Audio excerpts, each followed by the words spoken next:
As a niece of Dr. Martin Luther King Jr., I'm Dr. Alveda King. I have a dream. It's in my genes. My whole family has been pro-life. I learned from my mother that my grandfather, Dr. Martin Luther King Sr., kept her from aborting me in 1950. This was after Planned Parenthood had come to campuses much like this. And they came to campuses all over America saying, we're the birth control league, and if you don't want to have a baby, use this. And even if you get a baby, we know ways that you don't have to have a baby. And so mother was a college student, much like here, and she said, I don't want a baby, I want to finish college. And Daddy King said, that's a person. That's not a lump of flesh. That's a little girl. There was no ultrasound back then. But Daddy King knew that I was a girl. And so if we fast forward to the 1960s, late 1960s, after the assassination of my uncle, Martin Luther King Jr., and the mysterious death of his brother the next year, I had just gotten married, I had a little baby. I went to a doctor, and the doctor says, well, you have one baby, you don't need another baby, let's see. Let me send you to this place that will help you. Don't tell the church or your parents or your family or anybody like that. And so, as a result, I ended up having 2 abortions and hiding those from my family. But in the mid-1970s, after Roe versus Wade had passed, I was going to have another abortion, and Daddy King says, that's not a lump of flesh, that's my grandbaby. So that's the kind of life that I have lived and grown up in. And in 1983, I repented from my own abortions and all the harm that was caused by the abortion, including the death of my little babies, much like you see in the pictures behind me. My uncle, Dr. Martin Luther King Jr. said that America will not reject racism until America sees racism. And I say to you today that America will not reject abortion until America sees abortion.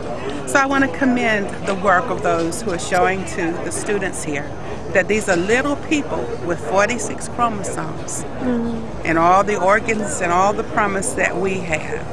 And so we need to let the babies live. So keep up the good work, and God bless you.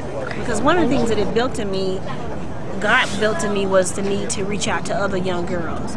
So I was trying to start a group home for young girls. I ran into a friend of mine, and we both was crying one day. This is about 7 years ago. And it came out that both of us had abortions, and that's why we were both on this need to help younger women. So we were crying, and when I got through talking to her, that was my first time telling anybody.